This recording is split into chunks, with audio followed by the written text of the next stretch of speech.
Imagine you're about to cross a road.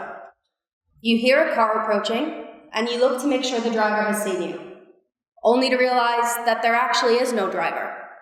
How would this make you feel? Would you step out in front of the car?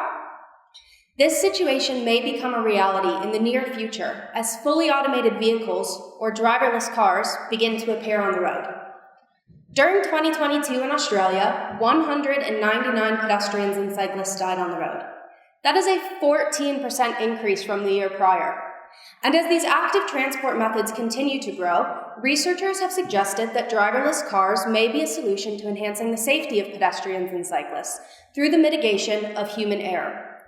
However, it doesn't matter how perfect this technology is if both pedestrians and cyclists do not feel safe to interact naturally and confidently with these future driverless vehicles. As you can see in picture 1, a driver slowing down and waving you across is a well-understood interaction by all parties. But when there is no driver, there is uncertainty, which may lead to pedestrians and cyclists becoming distrustful when they don't have that direct communication from the driver, as you can see in picture 2. External human-machine interfaces have been suggested as a solution to resolving these uncertainties. External human-machine interfaces are simply signs on a vehicle which inform other road users of a vehicle's intention. An example of what these may look like is shown in picture 3.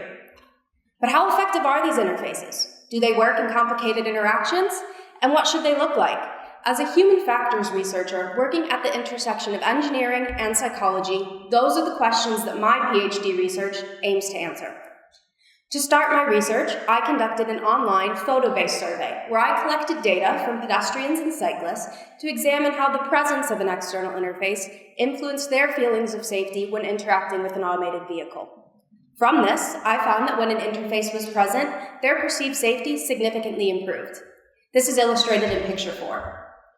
Then, I interviewed pedestrians and cyclists to see what they would want a driverless car to communicate with them. We explored their current interactions with human-driven vehicles and discussed what they look for when deciding to cross a road. Getting these users involved in the design process is key to ensuring that these interfaces are accepted and understood by all road users in the future. Next, I will evaluate these interfaces using immersive virtual reality, where they can be tested in a safe environment. The results of these studies will be used to inform design requirements for the development of automated vehicles. And that brings me to the overall aim of my PhD, which is to ensure that all road users feel safe in their interaction with automated vehicles. So, when you think about a driverless future, how do you feel? Are you safe to cross?